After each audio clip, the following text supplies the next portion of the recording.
Let me tell you, the first thing I saw that morning was a notice taped across our front door like a judge's verdict. Vacate immediately in angry block letters. Red marker at the bottom like Grant Tisdale wanted to make sure his name bled through the paper. You want a strong start. There it is. Because nothing wakes you up faster than the smell of fresh coffee and the threat of being thrown out of the home your wife was born in. I didn't even finish reading it. The second I caught Grant's signature, I knew this was personal. "You've had months to comply," Grant said, standing on my porch like he owned the deed, all smug, half smile and power tie, waving to the neighbors as if he was the mayor of Maple Oak Reserve. "We've been generous, but Melissa's continued non-compliance leaves us no choice." I stared back at him, didn't flinch.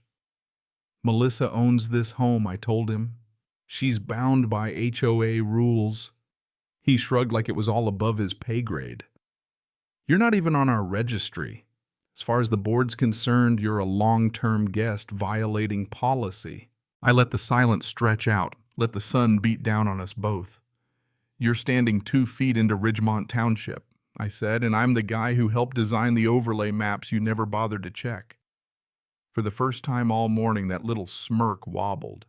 Only for a second, but I caught it. He didn't know the lines like I did, and he hated that. For anybody out there who's watched an HOA weaponize their rule book, just wait till you hear what they did next. "My name's Marcus Bell," I said, not for Grant's sake, but for everyone else in earshot. Neighbors watching from their porches, probably texting each other live commentary. "I'm a licensed civil engineer. 17 years working on municipal zoning, and this house, my wife inherited it from her dad. We were married under that oak tree. Yeah, the one you threatened to cut down. That cast iron boundary marker in the yard the one folks call ornamental, not a decoration. It marks the spot where Oakwood City ends and Ridgemont begins. It's also where the HOA's power runs out. Only nobody had bothered to check. Not even Grant. He cared more about power than lines. When Melissa's father passed, Grant's son, Ethan, tried to buy the house, offered cash, tried to take advantage while the grief was still fresh. Melissa said no. Of course she did. This was her dad's legacy. He built this place brick by brick. 3 months later, the letter started. Unauthorized vehicle, untrimmed hedges, non-member occupancy. Everyone signed by Grant, each fine a little higher than the last. It wasn't about violations. It was about leverage. Our house sits on the corner, last place on the street, with old brick and shade trees. Everything else is all vinyl fencing and copy-paste landscaping. The day we moved in, I remember Melissa pressing her hand to that marker and whispering, "He left this for me." So when Grant stepped closer, hands folded, sure he'd won something in me snapped. "You can't evict us," I told him. "You're not protected," he shot back. "I'm not governed," I said. Just like that. 2 men staring each other down. No fence, no referee. Just me trying to keep a promise, and Grant trying to erase it. Behind him, the board members stood around shifting their feet, none of them meeting my eye. One of them, Amy Rohr, arms crossed, jaw tight, looked like she wanted to disappear. Grant noticed her too. "You'll be hearing from our legal team," he warned, already backing down the walk. "I'm looking forward to it," I said, and meant every word. After they left, Melissa came to the door, her fingers trembling on the edge of that paper. She didn't cry, never does, but her eyes stayed on the marker like she was making sure it hadn't vanished. "We're not leaving," I promised her.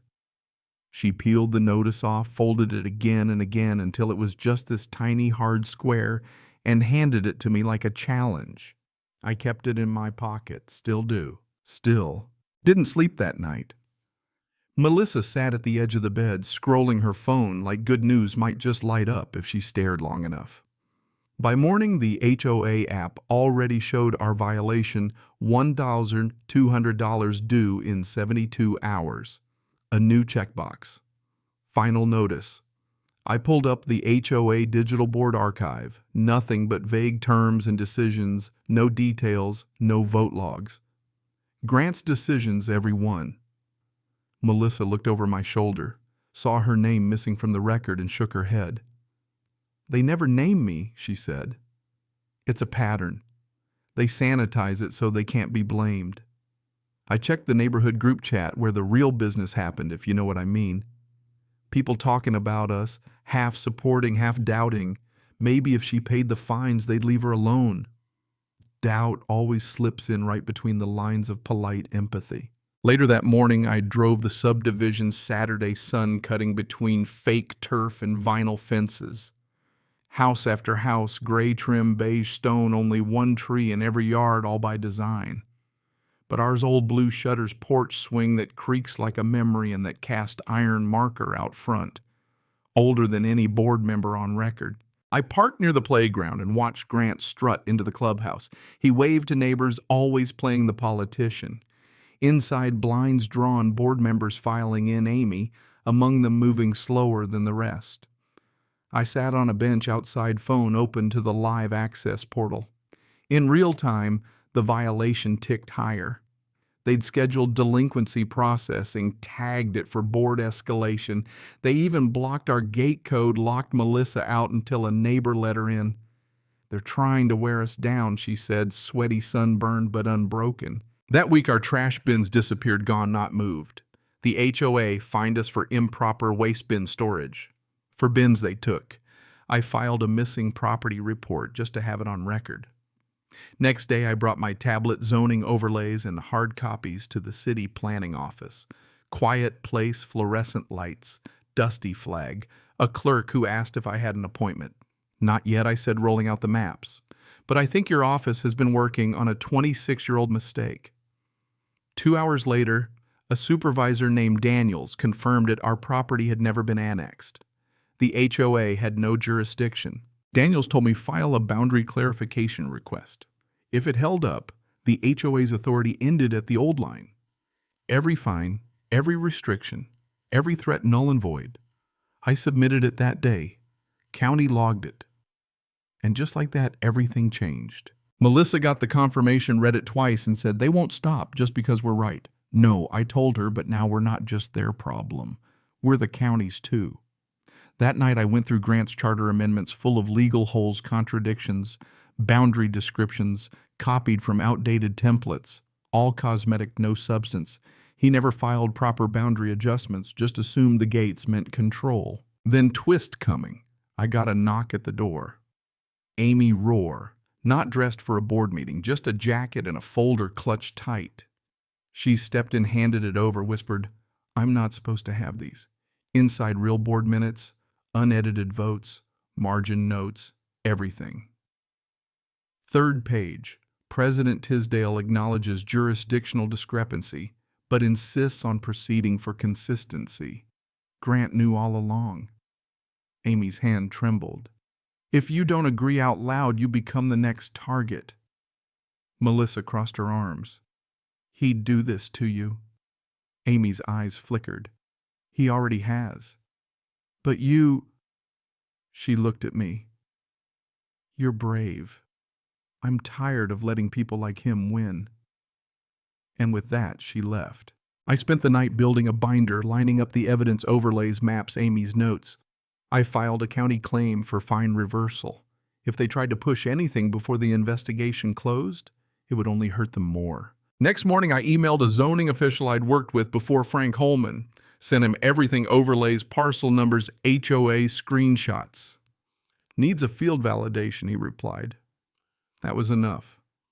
Once the county team got involved, Grant couldn't backpedal without getting caught.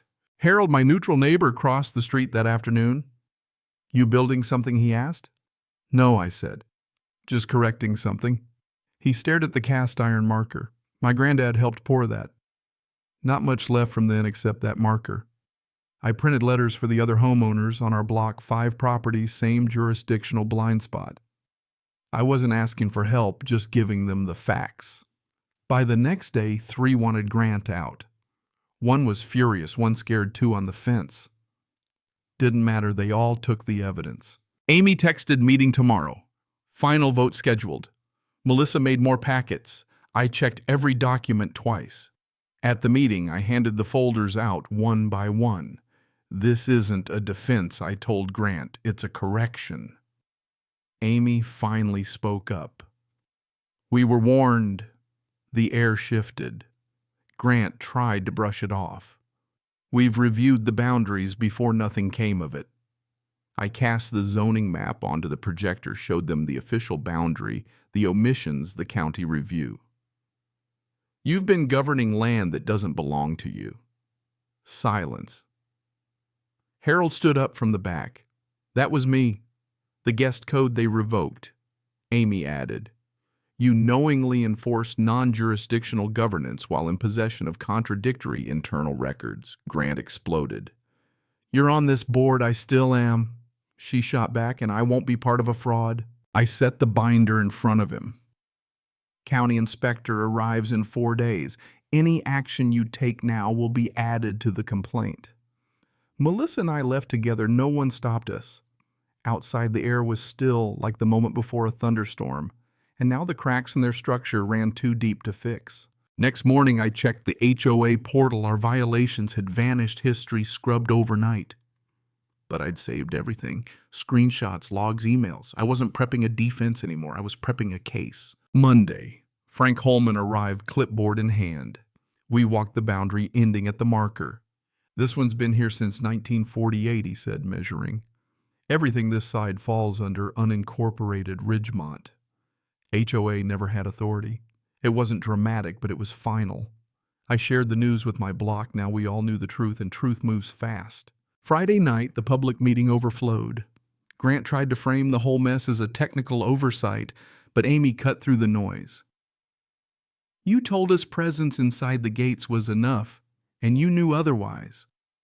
I have the minutes, the vote logs. People started asking, are our fines real? Do we get reimbursed? Can we vote him out? Harold stood up. You used your time to threaten people. Amy called for a vote of no confidence motion, passed in 3 minutes. Grant didn't argue. He walked out, folder in hand, like it weighed 1,000 pounds. Rain came the next morning, steady, patient. At the public review, Holman confirmed marker was legal. Our houses never governed by the HOA. Amy, now interim president, promised all fines refunded, actions withdrawn. One neighbor asked, why did it take Marcus Bell to do all the work? Holman shrugged. No one asked the right questions until now. I didn't do this to be right. I did it because someone tried to erase the line between law and power, and that line matters. A week later, official letters arrived for the 6 houses. No fines, no record.